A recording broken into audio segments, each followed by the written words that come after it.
I want to like take a little side journey to talk a little bit about who you are in all of this. You've talked about AI a lot, and I've been keeping up with your journey since the early days of Lawlace and then Lexi, and even before Lawlace when you were thinking about founding something. And I've just seen, I think you're one of the fastest, if not the fastest adopter of AI that I know.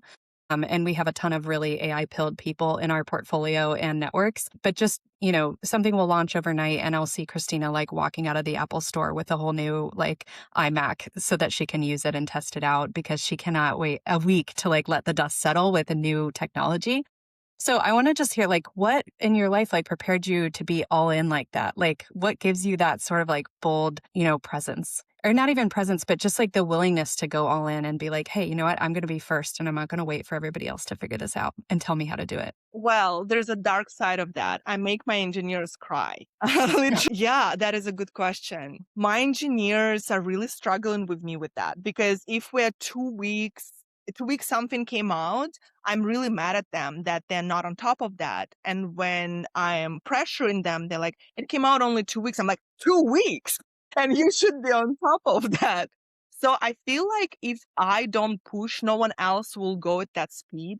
And maybe that's normal that founders move at the fastest because they're the most obsessed. You're setting the pace. Yeah. Yeah, I'm setting the pace. And yeah, my team does struggle with my pace. I'm not gonna lie.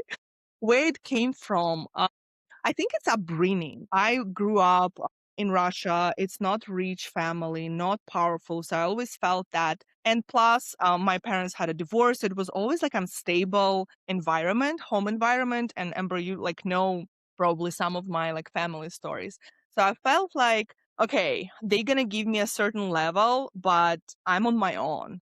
And that drive, it kind of naturally was always there. Like, what is next? Pushing, pushing, pushing, pushing. Yeah, that's childhood that is not stable as I wish.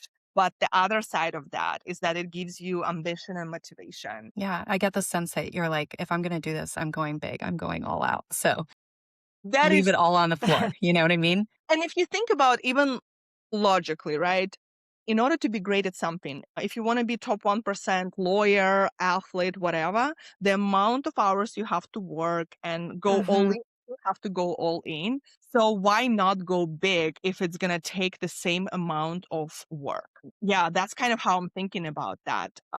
Whether making $10 million, $100 million, or $1 billion, it's the same amount of work ethic, hiring the best people. It's just what you say no to and what you focus on, focusing on bigger opportunities with big market. And the other side of that, you have to move fast.